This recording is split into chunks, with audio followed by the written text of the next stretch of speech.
안녕하세요. 여러분의 성공적인 부동산 재테크를 위한 성공경매 이성문입니다. 이번 시간은 공매 물건인데요. 조금 여러분이 어렵다고 느끼실 수 있는데 성공적인 부동산 재테크를 위해서 매번 쉬운 것만 해서는 경쟁력이 없습니다.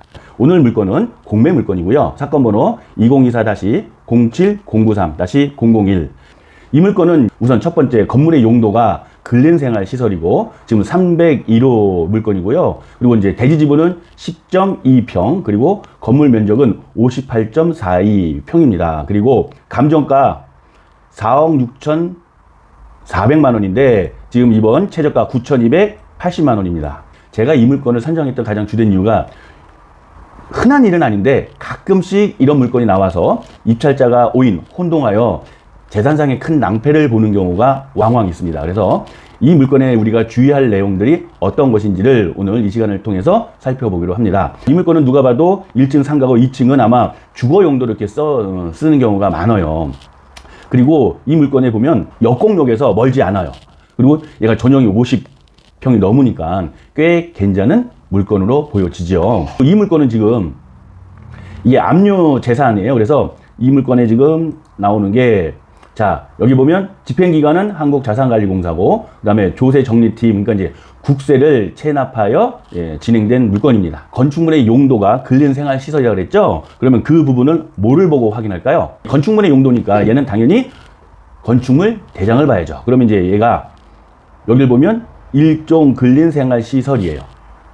면적이 193.12평방미터, 그러니까 50평이 좀 더 되죠. 그리고 이제 여기 소유자 성명이 한국토지신탁으로 돼 있죠. 세금을 안 내서 나온 게 아니라 이제 신탁해서 대출해 준 사람은 권리자를 우리는 우선 수익자라 그러는데, 이제 대출금, 원금 또는 이자가 회수가 안 되니까 지금 이제 공매를 진행하는 거죠. 그러면 이거는 압류로 인한 세금, 인한 공매하고는 전혀 다릅니다. 그래서 외향적에는 온비드에서 입찰을 하지만 실제로는 일반 매매 형식을 띠고 있어요.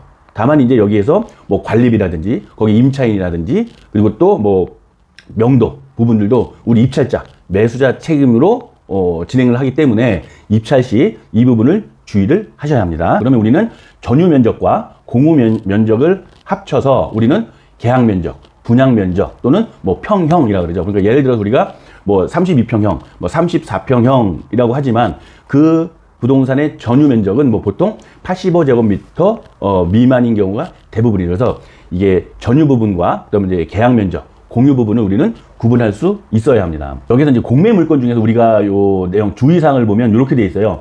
토지에 관하여 별도 등기가 존재하므로 제한 권리 등에 관하여는 매수인 책임하에 사전 조사 후 입찰 바람.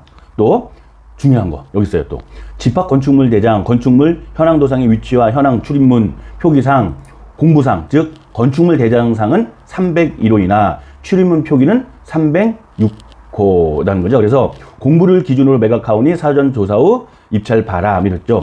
가끔 우리가 얘기하는 빌라, 다세대 주택이 이런 경우가 많아요.